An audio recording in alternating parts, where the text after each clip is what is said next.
नमस्कार दोस्तों, आप सब कैसे हैं? मुझे उम्मीद है कि आप सब कुशल और स्वस्थ होंगे। आज मैं आपको लेकर चलने वाला हूं माता वैष्णो देवी धाम की यात्रा पर। इस यात्रा की शुरुआत हमने न्यू रोड ताराकोट से की। सबसे पहले हमने अपनी कार ताराकोट में पार्क की, फिर रजिस्ट्रेशन करवाया और स्वर्ग की ओर जाने वाले मार्ग पर निकल पड़े। यह मार्ग अत्यंत शांतिपूर्ण था, न तो घोड़ों की आवाज न ही गाड़ियों का शोर, बस चारों ओर भक्ति ही भक्ति का माहौल था। धीरे धीरे हम भवन की ओर बढ़ने लगे। वातावरण अत्यंत मनोहर था। रास्ते में कई ऐसे दृश्य देखने को मिले जो मन को मंत्रमुग्ध कर देने वाले थे। जैसे जैसे शाम होने लगी, रास्ता और भी सुंदर लगने लगा।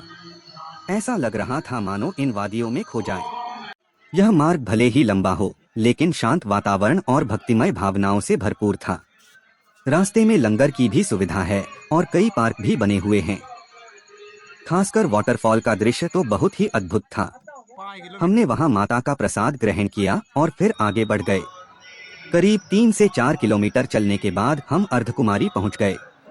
वहां से हम हिमकोटी वाले मार्ग से आगे बढ़े। माता का जयकारा गूंजने लगा और भजन कीर्तन सुनकर मन आनंद और उल्लास से भर गया। रास्ते में कुछ सीढ़ियां भी चढ़ी, जिससे रास्ता थोड़ा छोटा लगने लगा।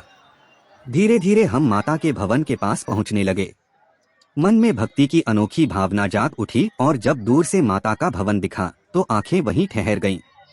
मन करने लगा कि बस वहीं बैठकर इस अद्भुत दृश्य का आनंद लेते रहें।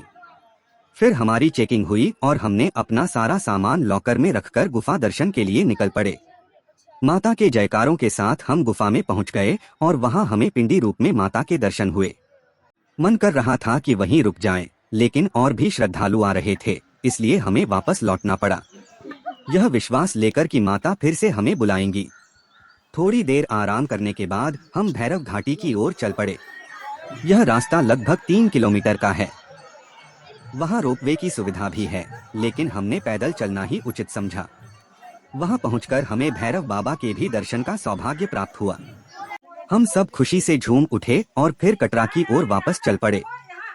मौसम भी अत्यंत मनोरम था। थोड़ी थोड़ी बारिश हो रही थी। फिर हमने सानई छत में जाकर नाश्ता किया।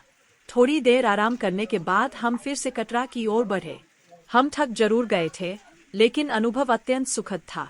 धीरे धीरे हम अर्धकुमारी पहुँचे। वहाँ का दृश्य भी बेहद लुभावना था। फिर हम नए रास्ते से नीचे आए। लगभग 3 से 4 घंटे पैदल चलने के बाद हम ताराकोट पहुँच गए। वहाँ हमने अपना रजिस्ट्रेशन कार्ड जमा किया और अपनी कार में बैठकर कटरा सिटी लौट आए। वहाँ से थोड़ी शॉपिंग की और फिर अपने घर की ओर रवाना हो गए। तो दोस्तों, मेरा यह छोटा सा व्लॉग आपको कैसा लगा, जरूर बताइए। अगली वीडियो में फिर मुलाकात होगी। तब तक के लिए